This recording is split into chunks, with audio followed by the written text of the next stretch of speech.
Il existe un savoir que les livres n'ont jamais su contenir. Un savoir qui se transmettait par le souffle, le chant, la terre. Les anciens n'avaient pas nos laboratoires, mais ils savaient écouter. Écouter la pluie, les étoiles et surtout les plantes. Chaque feuille, chaque racine était un langage. Et parfois, ce langage suffisait à guérir des blessures que la médecine moderne peine encore à nommer. Depuis des millénaires, chaque civilisation a façonné sa propre pharmacopée sacrée. À des milliers de kilomètres, sans jamais se rencontrer, les guérisseurs d'Amazonie, d'Afrique, de Chine ou des terres celtiques ont tous découvert une même vérité.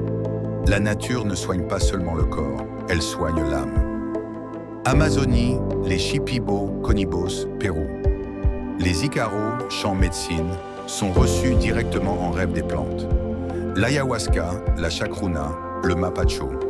Chaque plante est un esprit à qui l'on parle. Ce n'est pas la plante qui soigne, c'est la relation que tu crées avec elle. Afrique centrale, le bwiti et l'iboga, Gabon. Plante initiatique qui ouvre les mémoires et libère les lignées. Utilisée pour soigner les traumatismes, les dépendances, les blocages de l'âme. Shintaoïste. Le corps est vu comme un jardin et chaque herbe comme un gardien d'harmonie. Le qigong des plantes, ressentir leur bachène, l'esprit végétal.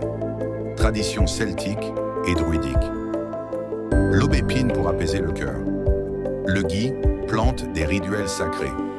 Chaque arbre portait une mémoire qu'il fallait écouter. Pour eux, connaître une plante ne signifiait pas la tester. Cela signifiait s'aligner avec elle. Méthodes anciennes. La diète. Vivre plusieurs jours en isolement avec une seule plante. Les rêves induits. Demander à la plante d'enseigner en songe.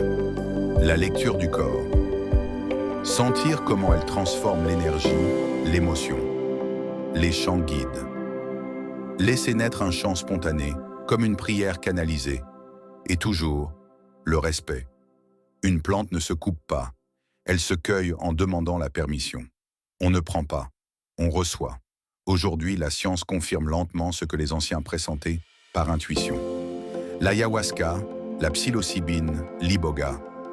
Réactivation de réseaux neuronaux profonds. Le millepertuis.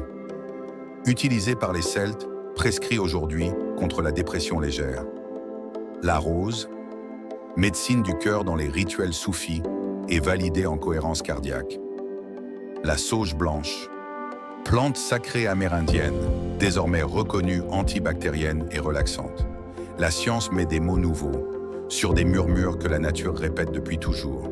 Et toi, que racontent les plantes qui poussent juste à côté de toi? Et si la guérison ne se trouvait pas toujours dans l'exotisme, mais dans le jardin, au bord d'un chemin, dans une tasse d'infusion? Petit rituel simple à pratiquer. 1.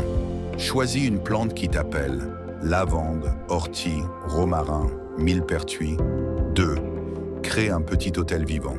Une feuille, un bol d'eau, une pierre. 3e, adresse-toi à elle. Je te vois, je t'écoute. Merci pour ta médecine. 4. Bois son infusion, écris tes sensations, marche en silence. Peut-être que ce soir, dans tes rêves, la plante te parlera. La guérison ne vient pas toujours d'une molécule, ni d'une méthode compliquée. Parfois, elle naît d'un simple regard posé sur une feuille, d'un souffle avec un arbre, d'un chant offert à la nuit.